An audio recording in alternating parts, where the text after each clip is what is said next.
قربان جائیں۔ نوجوانوں ذرا غور کرنا، میرے نبی کریم صلی اللہ تعالی علیہ وسلم کے بارے میں حضرت عائشہ صدیقہ فرماتی ہیں کہ عرب کی کواری لڑکیاں بڑی حیا والی ہوتی تھیں، لیکن اللہ کے پیارے رسول صلی اللہ علیہ وسلم عرب کی کواری لڑکیوں سے بھی بڑھ کر حیا والے تھے۔ یہ ہمارے بچے مذاق میں ہمیں کئی دفعہ کہتے ہیں شادی کرا دو، شوگل میں کہہ دیتے، ابا کو کہہ دیتے ہیں، ابا کو منہ پہ آگے کہہ دیتے ہیں، کہتے ہیں یہ بڑا بھائی مصیبت بن گیا، یہ ہٹے گا تمہاری باری آئے گی۔ آپ کچھ ایسی باتیں کر رہے ہیں، کچھ ایسے انداز آپ اختیار کر رہے ہیں جو وفادار لوگ کرتے نہیں۔ شرم و حیا سے وہ چیزیں ٹھل جاتی ہیں، جو باتیں ہمارے بچوں کی زبانوں پر بے باکی کے ساتھ آنے لگی ہیں۔ یہ جو ہمارے لڑکے بن سنور کے نکلتے ہیں، یہ جو میک اپ کا خرچہ لڑکیوں کے برابر لڑکوں کا ہوتا جا رہا ہے، یہ جو لڑکے بھی رات کو چہرے پر کریم لگا کر کے سوتے ہیں، یہ بتا سکتے ہیں کہ مقاصد کیا ہے؟ بتا سکتے ہیں؟ یعنی بچے بھی بغیر شیمپو کے بال نہیں دھوتے، مثلاً کیا کرنا ہے آپ نے اس کا؟ بڑی بڑی قیمتی چیزیں جو ہیں وہ آپ نے رکھی ہوئی ہیں، مقصد کیا ہے؟ یہ جو ہمارے بچے بن سنور کے نکل رہے ہیں تو کیا دعوت دے رہے ہیں سوسائٹی کو؟ شارٹ نکرے پہن کے جو نکلے ہوئے ہیں، اوریاں لباس پہن کے نکلے ہوئے ہیں۔ اقبال نے کہا تھا دیار مشرق ہوس میں غلطاں، شباب اوریاں شراب عیسیاں، جسے بھی دیکھو غری کے عیسیاں، ہم ایسی تہذیب کیا کریں گے؟ شباب اوریاں، تم نے اپنی جوانی ننگی کر ڈالی ہے ساری، معاذ اللہ۔ کن مقاصد کے لیے؟ میں وہ اعداد و شمار بتا نہیں سکتا۔ ہمارے ہاں گند سستا ہو گیا ہے، لوگوں نے گناہ تک پہنچنا آسان بنا دیا ہے۔ آپ دیکھ لیں گندگی دروازے پہ اور گند موبائل میں، کیسے بچائیں ان بچوں کو؟ کیا کریں؟ کلیجے پھٹتے، کبھی باتیں سوچتے ہیں تو سوچتے ہیں آنے والی نسل کو کہاں لے جائیں، کہاں چھپائیں، کیا ایسا کریں کہ یہ بچ جائیں۔ خدا را قربان جائیں حضرت عثمان غنی پر۔ مصنف ابن ابی شیبہ میں صحابہ فرماتے ہیں حضرت عثمان غنی نا بڑے مالدار تھے۔ مال آتا ہے تو لوگ عیاش نہیں ہو جاتے، مال آتا ہے تو لوگوں کی خواہشات بہت بڑھ نہیں جاتی۔ بڑے مالدار تھے، مالدار بھی تھے اور سونے بھی بڑے تھے۔ حضرت اسامہ بن زید کہتے ہیں میں نے زندگی میں اتنا سونا بندہ نہیں دیکھا جتنے حضرت عثمان غنی خوبصورت تھے، پیسہ بھی حسن بھی۔ لیکن فرماتے ہیں کہ حضرت عثمان غنی سب سے بڑھ کر اپنی شرمگاہ کی حفاظت کرنے والے، اور سب سے بڑھ کر صلہ رحمی کرنے والے، رشتہ داروں سے اچھا سلوک کرنے والے، حیا والے، شرم والے، پاکیزگی والے۔ آپ کا ذہن ہے، آپ صبح اٹھتے ہی ذہن بنا لیں کہ میں نے آج اتنا سبق پڑھنا ہے، آج اتنی تفسیر دیکھنی ہے، اتنی عبادت کرنی ہے، فلانی نعت میں نے دیکھنی ہے، فلاں خیر کا کام کرنا ہے، فلاں آدمی کے ساتھ نیکی کرنی ہے۔ صبح ذہن بنا لیں، آپ کا ذہن وہی کام کرنے لگے گا۔ لیکن اگر صبح اٹھتے ہی ذہن میں گندگی ہے، رات کو سوتے ہی معاذ اللہ ذہن میں وسوسے ہیں، تو پھر سارا دن وہی چکی چلے گی، وہی انداز رہے گا۔ تھوڑا سا آپ کو اس کی نگرانی کرنی ہے، تھوڑا سا۔ فحاشی، عریانی یہ تیزی سے پھیل رہی ہے، تیزی سے گندگی لوگ کشید کر کے لاتے ہیں۔ اور حیا کا مطلب صرف اتنا ہی نہیں ہے آپ زنا اور بدکاری سے بچیں، آپ اپنی زبان کو بھی حیا والا بنائیں۔ کوئی کچا کمزور جملہ، گندی بات، گالی کبھی بھی زبان پہ نہ آئے، آپ کا انداز حیا والا ہو، بے باک ہو جانا، بے باک بولنا۔ میں باریکی سے اس بات کو سمجھتا ہوں، اور میں آپ کو بہت ساری بزرگوں کے ارشادات کا نچوڑ عرض کرنے لگا ہوں۔ آپ اپنا ذہن صاف کر لیں، آپ کے بہت سارے کام ویسے ہی صحیح ہو جائیں گے، کیونکہ ہمارے دین کے اندر زیادہ اجر نیتوں اور ارادوں پہ ملتا ہے۔ آپ کے جو اندر کی پاکیزگی ہے وہ بہت سارا فضل لاتی ہے اللہ کا، اور اگر دل ہی نہ پاک ہو، ذہن ہی نہ پاک ہو، تو وہ خیر کی چیزیں کس طرح کر کے داخل ہوں گی؟ نوجوان میری بات پر توجہ کریں۔ فرمایا وہ لوگ جو اپنی شرمگاہ کی والذین ہم لفروجہم حافظون، وہ لوگ جو اپنی شرمگاہ کی حفاظت کرتے ہیں۔ حضور غوث پاک رضی اللہ تعالیٰ عنہ فرمایا کرتے تھے، دو چیزیں انسان اپنی سنبھال لینا، ایک پیٹ اور ایک شرمگاہ، تو فرماتے تھے ولایت اس کے بڑی قریب آ جاتی۔ ہم نہ ان لذات میں الجھ جاتے ہیں۔ سیانے سیانے بندے، روٹی کمر سیدھی کرنے کے لیے کھانی چاہیے، زبان کے ذائقے کے لیے نہیں کھانی چاہیے۔ یہ زبان کا ذائقہ لگ جائے یہ کہیں کا نہیں چھوڑتا انسان۔ اپنی شرمگاہ کی جو لوگ حفاظت کر لیتے ہیں، کوئی بڑے سے بڑا گناہ کرنے سے بھی بندہ کافر نہیں ہوتا، بندہ کفر کرنے سے کافر ہوتا ہے۔ گناہ بڑے سے بڑا کرنے والا بھی گناہ گار ہے، کافر نہیں۔ لیکن بعض گناہ ایسے ہیں جو جس وقت بندہ کر رہا ہوتا ہے اس وقت وہ مومن نہیں ہوتا۔ میرے نبی کریم صلی اللہ تعالیٰ علیہ وسلم نے فرمایا، جب کوئی شرابی شراب پیتا ہے اس وقت مومن نہیں ہوتا۔ جب کوئی چور چوری کرتا ہے تو اس وقت مومن نہیں ہوتا، اور جب کوئی زانی زنا کرتا ہے تو تب وہ مومن نہیں ہوتا۔ اتنی دیر کے لیے اس کے دل سے ایمان نکال لیا جاتا ہے۔ کفل کا ایک واقعہ ترمذی میں ملتا ہے۔ ایک شخص کفل نام کا تھا بنی اسرائیل میں، ایک عورت مجبور تھی، اس کے بچے بھوکے تھے، تو کفل نے اسے مائل کر لیا کہ تو میرے ساتھ گناہ کرے گی تو پھر میں تیرے بچوں کی روٹی تجھے دوں گا۔ تو وہ عورت پہلے تو بیچاری نہ مانی، لیکن بچوں کی بھوک دیکھ کے مجبور ہو گئی۔ جب کفل کے قریب گئی نا وہ عورت، اس نے دروازے سارے بند کر لیے۔ ترمذی شریف میں اس کا واقعہ موجود ہے۔ چاروں جانب سے بند ہو گیا سارا کچھ، لیکن جب وہ کفل کہتا ہے میں اس بی بی کے پاس جانے لگا تو عورت کا وجود کانپتا تھا۔ جس بندے کو گناہ کی طرف جاتے اس کی طبیعت میں ہیجان پیدا ہو تو مانا یہ ہے کہ ابھی ذہن پورا غلیظ نہیں ہوا، ابھی طبیعت پوری گندی نہیں ہوئی، ابھی ایمان کی بہت ساری قسمیں موجود ہیں، عورت کا وجود کامتا ہے۔ تو کفل کہتے ہیں کہ میں نے اسے کہا کہ سارے دروازے بند ہیں، ڈرتی کیوں ہے؟ تو کہنے لگی ڈرتی اس لیے ہوں کہ سارے دروازے بند نہیں ہوتے، ایک دروازہ کھلا ہے اور وہ دروازہ رب قدیر کا دروازہ ہے، اسے کیسے بند کیا جا سکتا ہے؟ تو کہتے ہیں جب اس نے یہ لفظ کہے تو مجھ پر بھی بات کا اثر ہوا، مجھ پر۔ تو میں نے کہا کہ اگر تو عورت ہو کے رب سے اتنا ڈرتی ہے تو مجھے تو اس نے مرد بنایا ہے، تو مرد تو ہوتا ہی وہ ہے جو اپنے آپ پر کنٹرول کر سکے۔ تو اب نہ معاملہ آگے جائے گا، اب یہاں بات رکے گی نہیں، جا میں تجھے آزاد کرتا ہوں۔ عورت گئی، اس نے توبہ کی کفل نے، اور رات رو کے کہنے لگا مالک آج میں نے توبہ کی ہے تو میرے اوپر مہربانی کرنا، میری توبہ ٹوٹنے نہ پائے۔ رات اس نے توبہ کی، رات ہی انتقال ہو گیا۔ لوگوں کو پتا تھا بڑا بے حیا ہے، بد کردار ہے، گناہ گار ہے، شاید لوگ اس کا چہرہ دیکھنے بھی نہ جاتے، پر مالک کریم ہے نا۔ حضور فرماتے ہیں سویرے اس کے دروازے پہ لکھ دیا اللہ نے، لوگوں رب نے کفل کے سارے گناہ معاف کر دیے ہیں، اس کے دروازے پہ لکھ دیا گیا۔ جب آپ اپنی حفاظت کرنا چاہتے ہیں تو اللہ پھر اسباب بھی پیدا کر دیتا ہے۔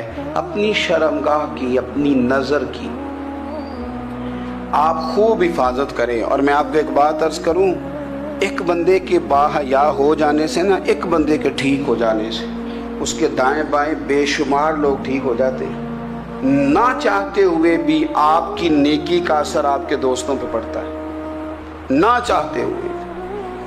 اور ایک بندے کے بگڑ جانے سے اس کے دائیں بائیں بہت سارے لوگ بگڑ جاتے ہیں، بہت سارے لوگ بگڑ جاتے ہیں۔